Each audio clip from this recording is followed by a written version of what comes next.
अकबर अकबर एक ऐसा शासक जिसका नाम इतिहास के पन्नों में हमेशा के लिए दर्ज हो गया।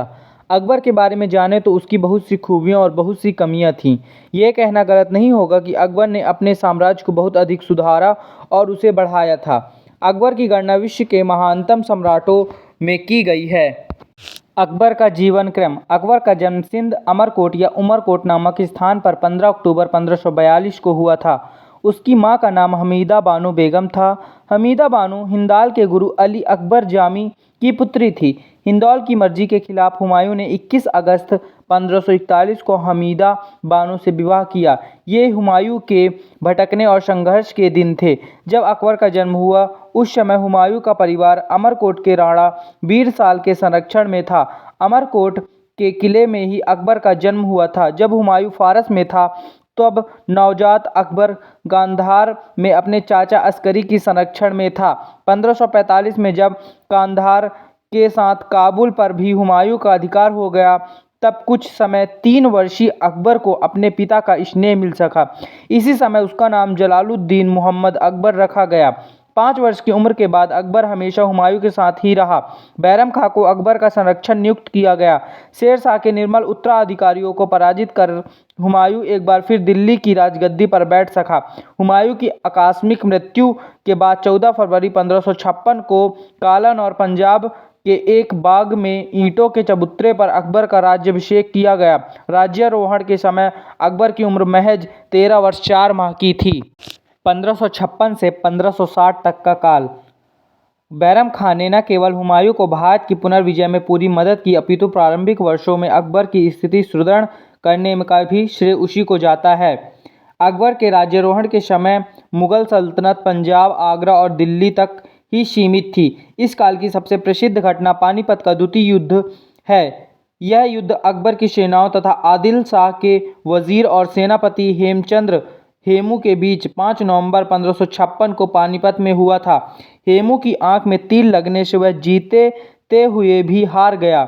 1560 में बैरम खां की संरक्षता समाप्त होने तक काबुल से जोधपुर तथा पंजाब से अजमेर तक अकबर की सत्ता फिर से स्थापित हो गई, परंतु 1560 में बैरम खां का पतन हो गया। उसके बाद 1560 से लेकर 1562 तक अकबर की नीति और कार्यों पर हरम की स्त्रियों उसके रिश्तेदारों का कुछ प्रभाव रहा। अकबर की ध्याय मां महामंगा तथा उसके पुत्र आदम खां का प्रभाव कुछ अधिक रहा। 1562 के में आदम खां को मृत्यु दंड दिया गया। 1562 और 1564 के बीच अकबर की उदार प्रवृत्ति के उदाहरण मिलना शुरू हो जाते हैं। इन 2 वर्षों में दास प्रथा को समाप्त किया गया। राजपूत राजकुमारियों से अकबर का विवाह हुआ। यात्री कर और जजिया समाप्त किए गए। साम्राज्य विस्तार। मुगल साम्राज्य का विस्तार तथा संगठन का काम 1600 ईस्वी तक चलता रहा। मालवा, गोंडवाना, मेवाड़ के कुछ प्रदेशों को छोड़कर सारा राजस्थान, बुंदेलखंड, गुजरात, बिहार, बंगाल, उड़ीसा, काबुल, कश्मीर, सिंध तथा बलूचिस्तान मुगल साम्राज्य के हिस्से बन गए। दक्षिण में खानदेश की स्वतंत्र सल्तनत समाप्त हो गई। बुरहानपुर, असीरगढ़, दौलताबाद, अहमदनगर तथा कुछ किलों पर भी मुगलों का अधिकार हो गया। अकबर का साम्राज्य काबुल, कांधार से लेकर बंगाल तक, कश्मीर से लेकर खानदेश और बरार तक फैला था। विस्तार की प्रक्रिया के साथ ही बेगों, अफगानों और बलूचियों के विद्रोह भी हुए, पर वह कुचल दिए गए। रानी रूपमती, रानी दुर्गावती एवं चांद बीबी। अकबर ने मालवा विजय के लिए अपनी ध्याय मां महामंगा के बेटे आदम खां को भेजा। रूप की रानी रूपमती संगीत, नृत्य सहित बहुमुखी प्रतिभा की धनी थी। मांडू विजय 1561 के पश्चात आदम खां रूपमती के महल में पहुंचा। वह कोई क्रूरता या बदसलूकी कर सके उससे पहले ही रानी रूपमती ने अपना आत्म बलिदान कर दिया। गोंडवाना आक्रमण के दौरान संघर्ष करते हुए रानी दुर्गावती ने भी अपना आत्म बलिदान कर दिया। 1564 अहमदनगर के दुर्ग की रक्षा करते हुए चांद बीबी ने 1601 में बहादुरी की अद्भुत मिसाल कायम की।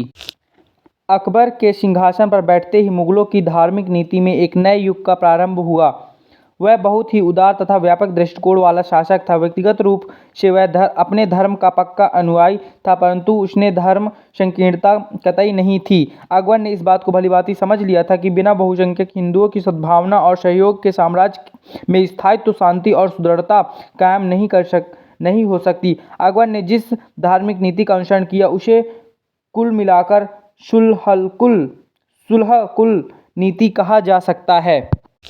हिंदू राजकुमारियों से विवाह।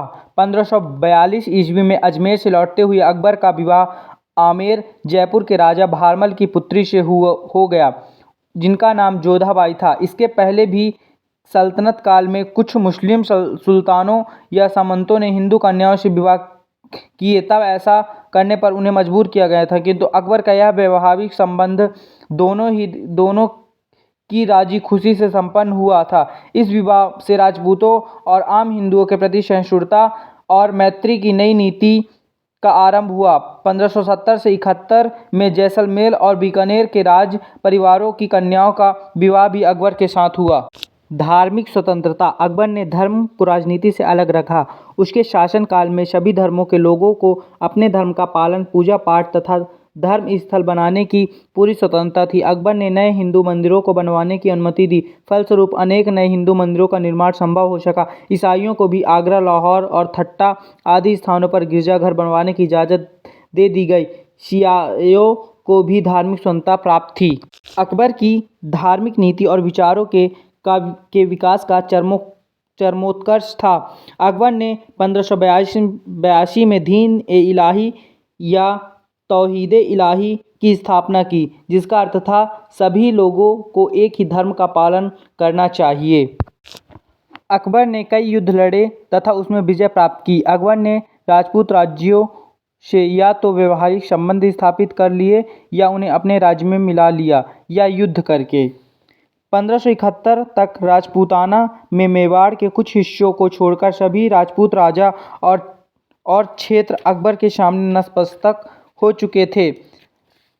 हल्दीघाटी का युद्ध 1576। यूं तो राणा प्रताप तथा मुगल सैनिक के बीच छूट-फूट अनेक झड़पें होती रहीं, लेकिन हल्दीघाटी का युद्ध ही वह महत्वपूर्ण और ऐतिहासिक युद्ध था जिससे राणा प्रताप की संघर्षशीलता और जज्बे का सही अंदाजा लगाना शुरू होता है। यह युद्ध 21 जून 1576 को ही लू की लपेटों में तपती दोपहरी को लड़ा गया।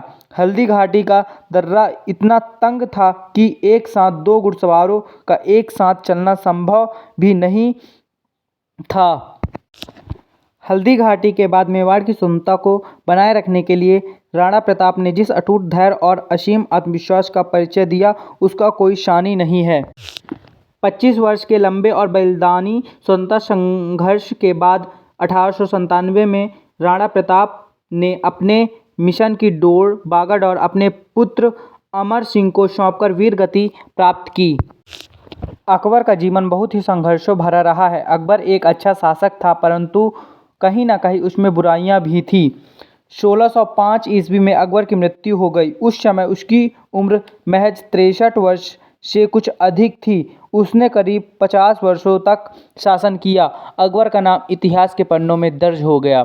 Thanks for watching my video. मिलते हैं नेक्स्ट वीडियो में।